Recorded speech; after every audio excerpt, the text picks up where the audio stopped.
అందరికీ మరణాత.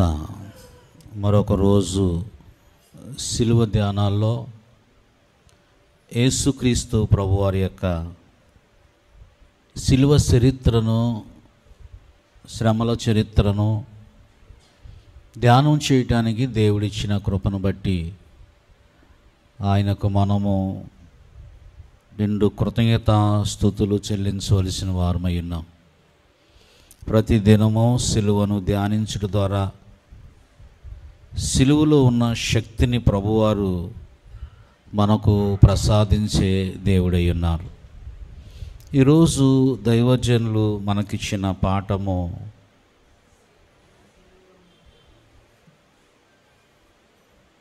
సిలువ మన కొరకే, సిలువ మన కొరకే అనే అంశం మీద దైవజనులు ఈరోజు పాఠాన్ని మనకు అందించారు. అలాగే ఈరోజు పాఠములో యెషయా గ్రంథం 53వ అధ్యాయములో ఆయన మన కొరకే ఆయన శ్రమలు పొందారు అని మరి చక్కగా యెషయా 53వ అధ్యాయములో మరి కొన్ని విషయాలు మనము చూస్తూ ఉన్నాం. 53వ అధ్యాయం 4వ వచనములో నిశ్చయముగా అతడు మన రోగములను భరించెను. ఆయన సిలువలో మన రోగములను భరించెను. సిలువ మన కొరకే. సిలువ శ్రమ పొందింది ఆయన కొరకు కాదు. ఈ విషయాన్ని మనందరం కూడా గ్రహించవలసిన వారమై ఉన్నాము. కనుక నిశ్చయముగా అతడు మన రోగములను భరించెను. అలాగే 5వ వచనములో మన అతిక్రమ క్రియలను బట్టి అతడు గాయపరచబడ్డాడు. మన అతిక్రమములే, మన పాపములే, మన దోషములే, మన పాపముల కొరకే ఆయన ఈ లోకానికి వచ్చారు. మన పాపమును పరిహరించుట కొరకే, లేక మన అతిక్రమముల కొరకే ఆయన సిలువలో నలగగొట్టబడ్డారు. అందుకే సిలువ మన కొరకే. ఆ సిలువ మన కొరకు చేయబడిన సిలువే, ఆయన కొరకు కాదు. ఆయన ఏ పాపము చేయలేదు, ఆయన ఏ దోషము చేయలేదు, ఆయనలో ఏ శాపము లేదు. మన శాపముల నిమిత్తమే, మన అతిక్రమాల నిమిత్తమే, మన పాపముల నిమిత్తమే సిలువ మన కొరకే ఆయన మోసాడనే సంగతిని మనందరం కూడా గ్రహించవలసిన వారమై ఉన్నాం. అలాగే 6వ వచనం మరి మరొక మాటను మనం చూసినట్లయితే 5వ వచనములోనే మన దోషములను బట్టి నలగగొట్టబడెను.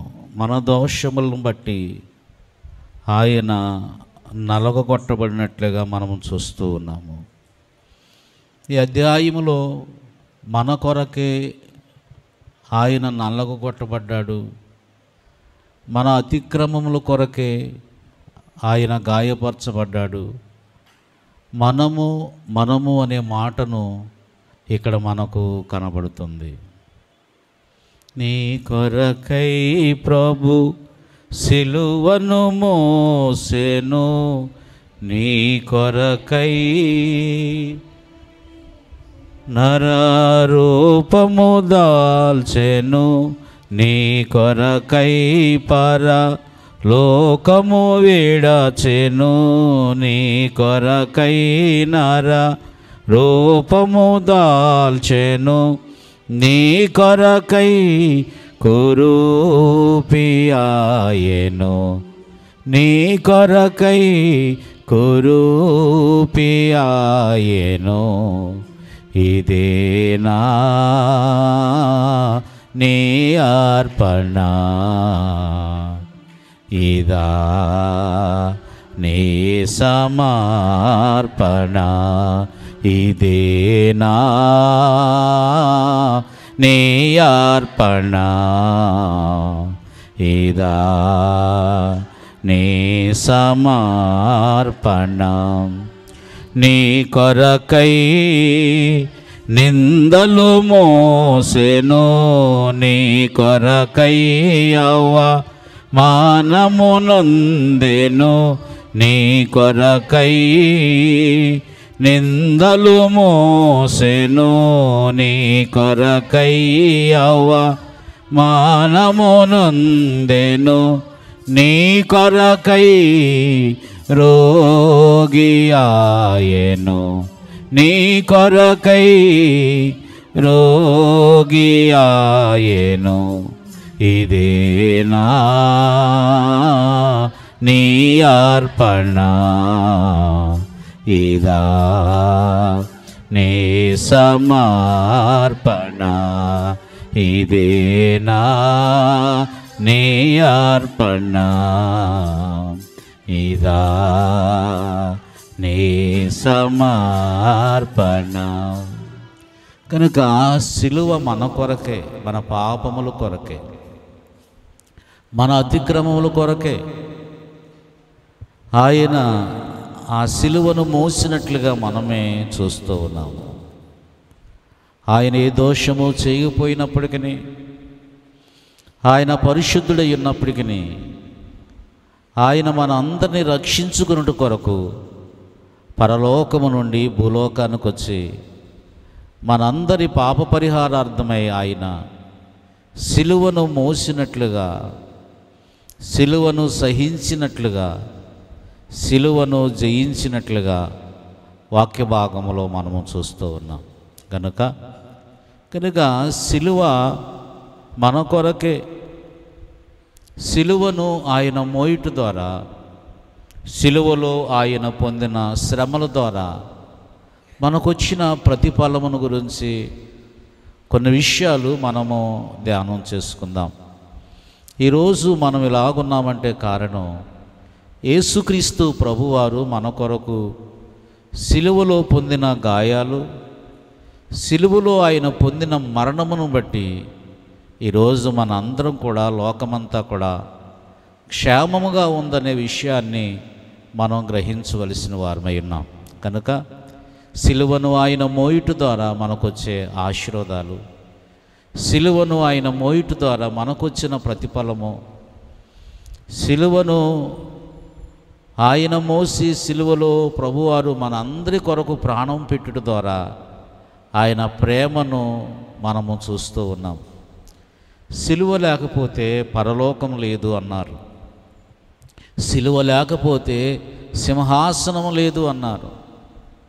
మనం పరలోకములో గొప్ప వైభవాన్ని పొందుకోవడానికి దేవుడు ఈ లోకానికి వచ్చి మనందరి కొరకు సిలువను మోసి సిలువలో తన ప్రాణాన్ని పెట్టి ఆయన మన అందరి నిమిత్తము ఈ లోకానికి రావాల్సి వచ్చింది.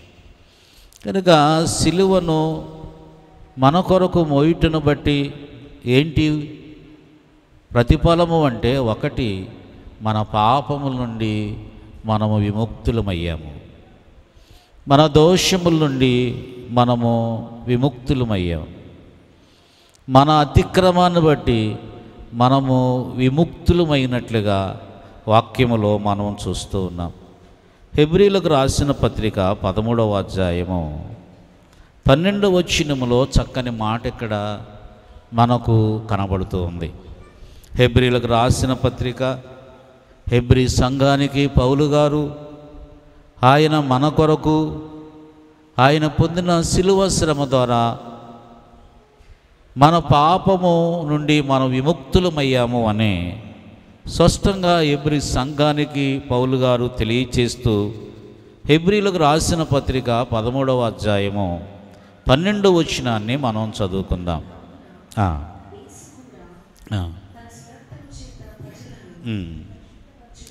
తన ప్రజలను తన స్వరక్తము చేత తన ప్రజలను పరిశుద్ధపరచుటకై గవిని వెలుపట శ్రమ పొందాను. కాబట్టి ఆయన మన నిందలు ఆయన నిందలు భరించుచు ఆయన యొద్దకు వెళుదాం. కనుక మనలను పరిశుద్ధులుగా చేయటానికే ఆయన గౌని వెలుపట, పట్నం వెలుపట, యెరూషలేము వెలుపట మన అందరి కొరకు ఆ కపాలం అనే స్థలములో ఘోరాతి ఘోరమైన శ్రమలను మనం ఆయన భరించినట్లుగా మనం చూస్తూ ఉన్నాం. కనుక సిలువ మన కొరకే, మనల్ని పరిశుద్ధులుగా చేయుట కొరకే.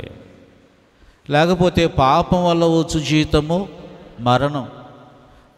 ఏ మరణము అంటే నరకమనే మరణం, పాతాళమనే మరణం, అగ్ని ఆరదు, పురుగు సావదు, నిత్య నరకానికి వెళ్ళవలసిన మనలను, ఆ పాపాన్ని బట్టి అటువంటి మరణాన్ని పొందవలసిన మన అందరి కొరకు ఆయన ఆ సిలువలో గౌని వెలుపుట ఆయన ఘోరాతి ఘోరమైన శ్రమలను అనుభవించినట్లుగా మనమే చూస్తూ ఉన్నాం. మన పాపములను బట్టి ఆయన సిలువేయబడ్డారు. మన అతిక్రమాలను బట్టి, మన దోషాలను బట్టి, మనము చేసిన అన్యాయాన్ని బట్టి, అక్రమాన్ని బట్టి, మన పాప స్వభావాన్ని బట్టి, మన స్వభావాన్ని మార్చడానికి యేసుక్రీస్తు ప్రభువారు ఆయన సిలువ వేయబడినట్లుగా మనమే చూస్తూ ఉన్నాము. మరొక మాటను మనం చూసినట్లయితే, ఆయన ఎందుకు సిలువ వేయబడ్డారు అంటే, ఆ సిలువ మన కొరకే, మనలను పరిమళ సువాసనగా చేయటానికి, మనం పరిమళ వాసనగా ఉండడానికి, మనము సువాసనగా మనలను చేయటానికి ఆయన మన అందరి కొరకు ఆయన సిలువలో శ్రమ పొందారు. ఎఫెసీయులకు రాసిన పత్రిక 5వ అధ్యాయము 2వ వచనములో ఈ మాట మనకు కనబడుతూ ఉంది. క్రీస్తు మిమ్ములను ప్రేమించి, చూడండి, మనలను పరిమళ వాసనగా ఉండడానికి మన కొరకు తన్ను తాను దేవునికి అర్పణగాను బలిగాను అర్పించుకొనెను. కనుక ఎవరి కొరకు ఆ సిలువ, ఎవరి కొరకు ఆ శ్రమ, ఎవరి కొరకు ఆ అవమానము, ఎవరి కొరకు ఆ నిందలు అంటే మన కొరకే, నీ కొరకే, నా కొరకే. మనం పరిమళ సువాసనగా ఉండడానికి, మనకు సువాసనగా తల్లి బిడ్డ శుభ్రంగా ఉండాలని కోరుకుంటున్నట్లుగా, ఆ బిడ్డ మురుకు చేసుకుంటే తల్లి చూస్తూ ఊరుకోదు. ఆ తల్లి మురికైనా పర్వాలేదు, కానీ ఆ బిడ్డ శుభ్రముగా ఉండాలని బురదను ఎలాగైతే మలినాన్ని కడుగుతుందో, ఆ తల్లికి ఆ బిడ్డ చేసుకున్న మలినము సిరాకు అనిపించదు. కారణం ఏంటంటే అది తల్లి ప్రేమ. అలాగే యేసుక్రీస్తు ప్రభువారు కూడా మన అందరం కూడా పరిమళ సువాసనగా ఉండాలని ఆయన లోకానికి వచ్చి మనందరి కొరకు బలైపోయారు. మనందరం కూడా పరిమళ సువాసనగా ఉండాలని, మనలో ఉన్న పాపం అనే కంపును తీసివేసి, ఆ దుర్వాసన తీసివేసి, ఆ పరలోక పట్టణం ప్రవేశించడానికి ఎటువంటి పరిమళ సువాసన కావాలో అటువంటి ప్రేమను ఆయన మన ఎడల ఆయన చూపించారు. ఆయన ప్రేమను మనం ఎలాగ మర్చిపోగలము? ఆ ప్రేమకు మనము ఎంత విలువ కట్టగలము? ఆయన చూపిన ప్రేమ మనలందరినీ కూడా పరిమళ సువాసనగా చేయటానికి పరలోకాన్ని ఆయన విడిచిపెట్టుకుని ఆయన భూలోకానికి వచ్చారు. ఎలా మరువగలనయ్యా నీ ప్రేమను, ఎలా విడువగలనయ్యా నీ సేవను, ఎలా మరువగలనయ్యా నీ ప్రేమను, ఎలా విడువగలనయ్యా నీ సేవను. యేసయ్యా యేసయ్యా యేసయ్యా యేసయ్యా యేసయ్యా యేసయ్యా యేసయ్యా యేసయ్యా ఎలా మరువగలనయ్యా నీ ప్రేమను, ఎలా విడువగలనయ్యా నీ సేవను. ఎలా మర్చిపోగలమో ఆ దేవాతి దేవుని ప్రేమను. మనందరం కూడా పరిమళ సువాసనగా ఉండు నిమిత్తము ఆ సిలువను ఆయన మన కొరకే మోశారు. మనం సువాసనగా ఉండాలి అని ఆయన మన అందరి కొరకు ఈ పాపపు లోకానికి దిగొచ్చారు. పరలోకములో ఉన్న గొప్ప స్థితిని ఆయన వదులుకొని ఆయన భూలోకానికి వచ్చి మన కొరకు పడరాని శ్రమను ఆయన అనుభవించారు. ఏం చేస్తే ఆయన రుణము మనము తీర్చుకోగలము? ఇలాగున్న 40 రోజులు మాత్రమే కాదు, మన జీవితాంతము ఈ మందిరములో కూర్చుని ప్రభువా ప్రభువా ప్రభువా అంటే ఆయన రుణం తీరుతుందా?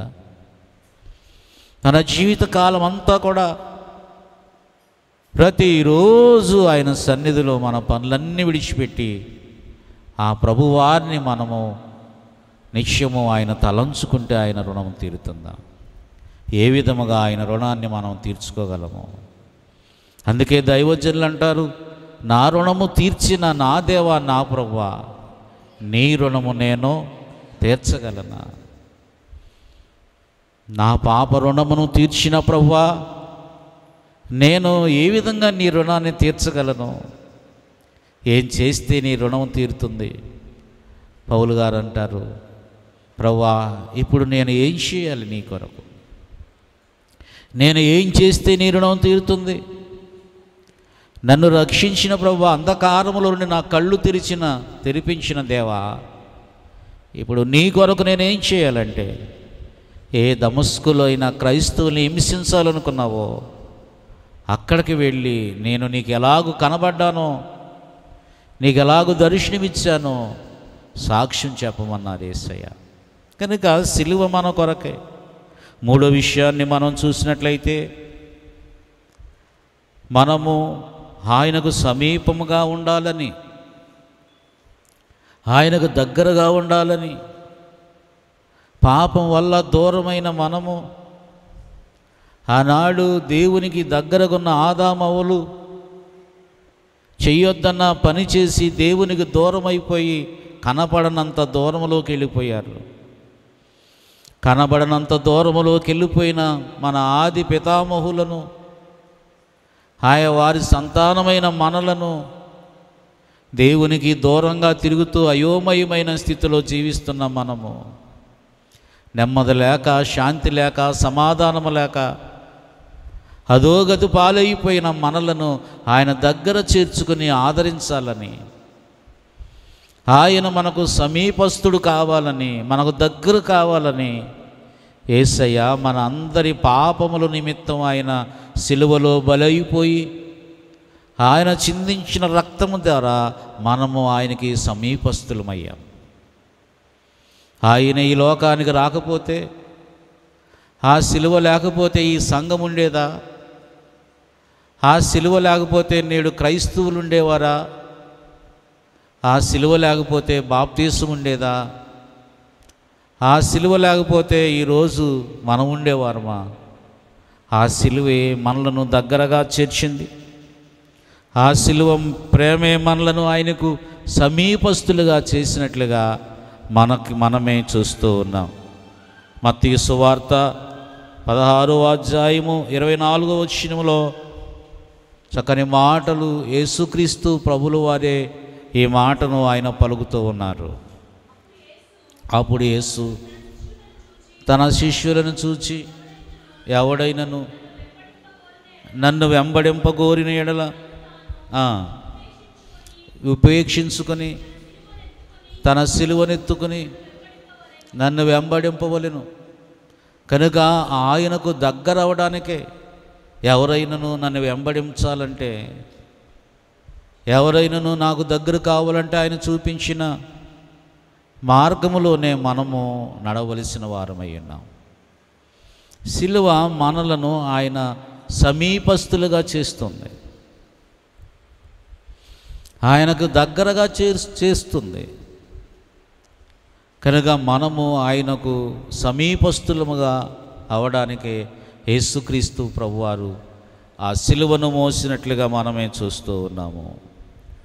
అలాగే మనం చూసినట్లయితే కొలస్సీలకు రాసిన పత్రిక 2వ అధ్యాయం 15వ వచనములో ఆయన సిలువ మనకు గొప్ప విజయాన్ని ఇస్తూ ఉంది. ఆ సిలువ మనకు గొప్ప విజయాన్ని ఇచ్చినట్లుగా, మనకు గొప్ప జయమిచ్చినట్లుగా, సాతాను పైన జయమిచ్చినట్లుగా, పాపము పైన జయమిచ్చినట్లుగా, వ్యాధి పైన జయమిచ్చినట్లుగా వాక్య భాగములో మనకు కనబడుతూ ఉంది. వాక్య భాగములో మనం చూస్తే కొలస్సీలకు రాసిన పత్రిక 2వ అధ్యాయము 15వ వచనాన్ని చదువుకుందాం.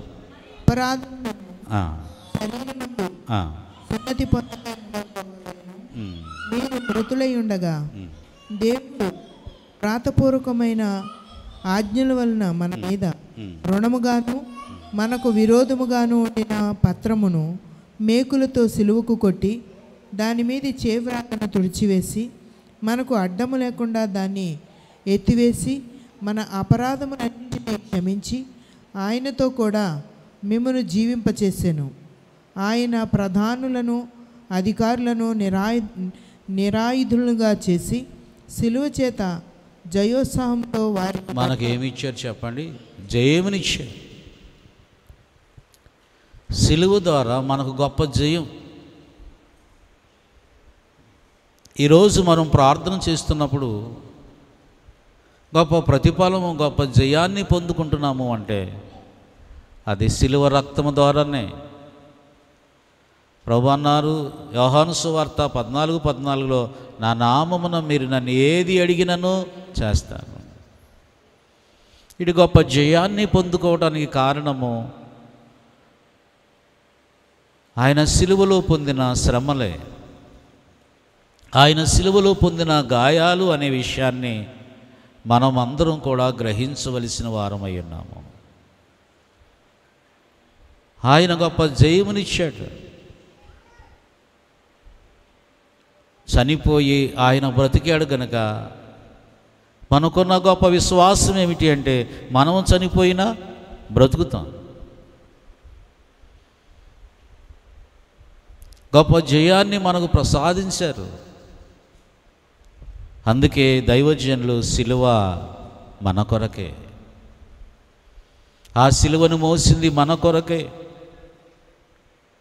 ఆయన కొరకు ఆయన ఏమీ చేసుకోలేదు.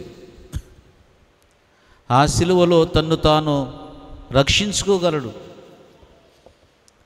ఆయన సిలువలో రక్షించుకుంటే మనం ఏమైపోయి ఉండేవారమో. మనల్ని రక్షించుకున్నట్టు కొరకు ఆ సిలువలో ఆయన ప్రాణం పెట్టారు. కొంతమంది తెలియని వారు, మూర్ఖులైన వారు, ఆ సిలువలో ఉన్న ప్రేమ తెలియని వారు, 3 మేకులు లాక్కోలేని వారు దేవుడు ఎలా అవుతాడు అన్నారు. కనుక క్రైస్తవ వ్యతిరేకులు, ఈనాడు క్రైస్తవులు గొప్ప జయాన్ని పొందుతూ ఉన్నారు. దేవుని తెలుసుకుని అనేక మంది క్రైస్తవులు అవుతున్న దానిని సహించలేని అనేక మంది దుష్టులైన వారు అలాగన్నారు. ఆయన 3 మేకులు లాక్కోలేక కాదు, ఆయన 3 మేకులు లాక్కునుంటే ఈరోజు మనం లాక్కోలేక పాపంలో పీక్కోలేక ఉండేవారు. మనం ఏమైపోయి ఉండేవారమో, మన జీవితాలు ఏమైపోయి ఉండేవో. అందుకే ఆ 3 మేకులను ఆయన లాక్కోకుండా నీ కొరకు నా కొరకు ఆయన సిలువలో ఆయన మనకు బదులుగా బలైపోయారు.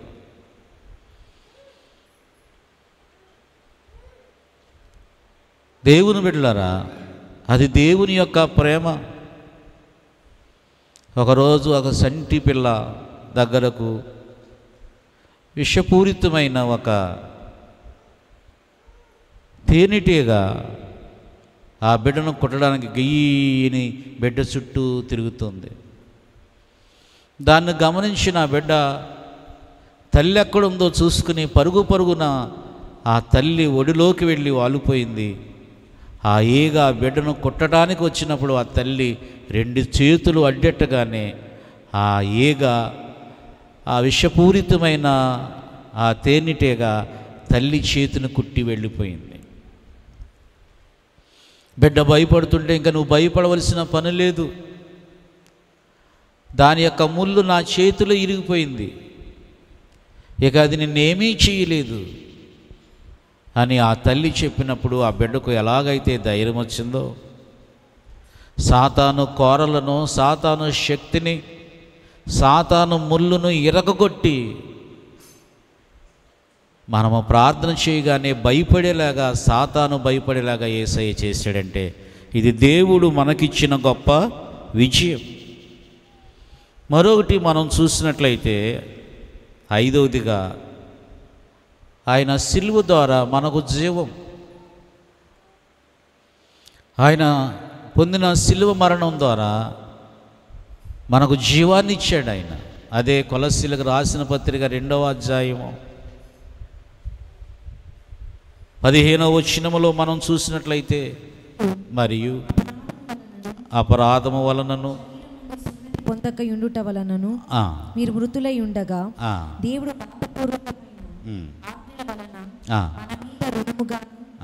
విరోధముగాను ఉండిన పత్రమును మేకులతో సిలువకు కొట్టి దాని మీది చేవ్రాతను, దాని మీదున్న చేరాతను తుడిచివేసి మనకు అడ్డము లేకుండా ఎత్తివేసి మన అపరాధములన్నిటినీ క్షమించి ఆయనతో కూడా మిమ్ములను జీవింపచేసెను. దేవునికి మహిమ కలుగును గాక. ఆయనతో కూడా మనం జీవిస్తాం,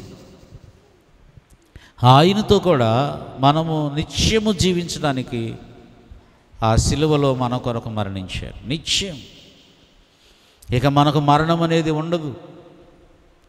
నరకమనే, పాతాళమనే బాధ మనకు లేకుండా దాన్ని ఆయన తీసివేశాడు. ఆయన దగ్గర మనల్ని ఉంచుకోవటానికి, ఆయనకు సమీపంగా ఉండడానికి, ఆయనతోనే నిత్యము మనం జీవించడానికి, ఈ లోకములో ఉన్న బాధలు, కష్టాలు తొలగించి సంతోషాన్ని, సమాధానాన్ని, అన్యాయము, అక్రమం లేని దేశములోనికి మనల్ని తీసుకుని వెళ్ళడానికి, నిత్యము వేల సంవత్సరాలు ప్రభువుతో బ్రతకడానికి ఆయన మన కొరకు సిలువను మోసి, సిలువను సహించి, సిలువలో తన ప్రాణాన్ని పెట్టారు. చివరగా ఒక మాట చెప్పి నేను ముగిస్తాను. ఆ సిలువ మన కొరకే. కారణం ఏంటంటే మనందరం కూడా సిలువ ద్వారా, ఆ సిలువలో మన ప్రభువారు పొందిన శ్రమల ద్వారా మనందరం కూడా పరలోకములో ప్రవేశిస్తాము. ఆ సిలువ మనకు లేకపోతే, ఆయన సిలువలో మరణించకపోతే మనకు పరలోకమే లేదు. ఆ పరలోకములో, ఆయన రాజ్యములో మనందరం ప్రవేశించడానికే ఆయన సిలువలో మరణించాడు. ఈ మాటను చదువుకొని ముగించుకుందాం. హెబ్రీలకు రాసిన పత్రిక 10వ అధ్యాయము 19వ వచనము 20వ వచనాన్ని చదువుకుందాం. సహోదరులారా, యేసు మన కొరకు ప్రతిష్ఠించిన మార్గమున అనగా నూతనమైనదియు జీవము గలదియు ఆయన శరీరము మన తెర ద్వారా ఏర్పరచబడినదియునైన మార్గమున ఆయన రక్తము వలన పరిశుద్ధ స్థలమునందు ప్రవేశించుటకు, దేని ద్వారా? ఆయన రక్తము ద్వారా పరిశుద్ధ స్థలములో ప్రవేశించుటకు మనకు ధైర్యము కలిగి ఉన్నది గనుకను, దేవుని ఇంటిపైన మనకు గొప్ప యాజకుడు ఉన్నాడు గనుకను, మన సాక్షిని కల్మషము దోషమున్నట్లు ప్రోక్షింపబడిన హృదయములు గలవారమును, నిర్మలమైన ఉదకముతో స్నానము చేసిన శరీరము గలవారమై ఉండి విశ్వాస విషయములో సంపూర్ణంగా, విశ్వాస విషయంలో సంపూర్ణ నిశ్చయత కలిగి యథార్థమైన హృదయముతో సన్నిధానమునకు చేరుదము. మనము దేవుని సన్నిధానమునకు చేరుతాము. కనుక ప్రభు సిలువలో పొందిన రక్తము ద్వారా, కాచిన రక్తము ద్వారా, ఆ సిలువలో ఆయన పొందిన శ్రమల ద్వారా మనకు పరలోకంలో ఏముంది చెప్పండి? ప్రవేశం ఉంది. ఆయన సిలువలో మన కొరకు మరణించకపోతే, ఆ సిలువలో ఆయన శ్రమ పొందకపోతే, ఆ సిలువలో ఘోరాతి ఘోరమైన వేదన ఆయన పొందకపోతే, ఆ సిలువలో ఆయన గాయపరచకపోతే మనకు పరలోకంలో ఏమి లేదు, ప్రవేశం లేదు. పరలోకము గుమ్మం దగ్గరికి కూడా మనం వెళ్ళలేము.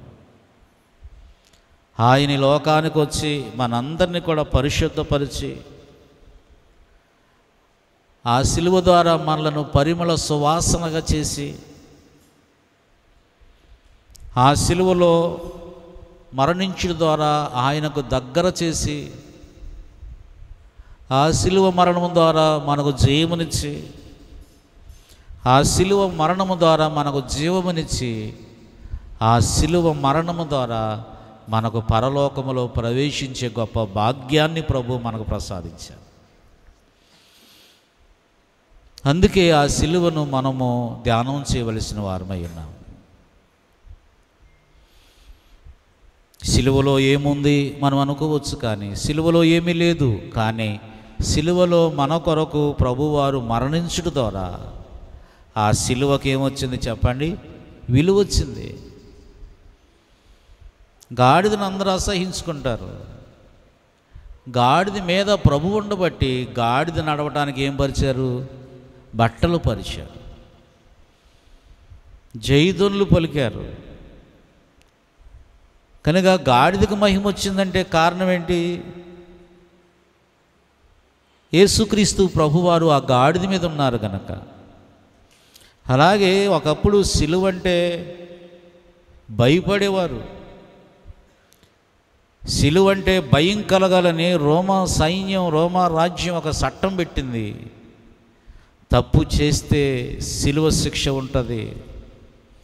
అందుకే సిలువను ఇంటిలో పెట్టుకోవాలన్నా, సిలువను చూడాలన్నా, సిలువ అంటేనే గొప్ప భయము కలిగేలాగా చేశారు రోమా ప్రభుత్వం వారు. కానీ యేసయ్య ఆ సిలువలో మరణించిన తర్వాత సిలువకు గౌరవం పెరిగింది.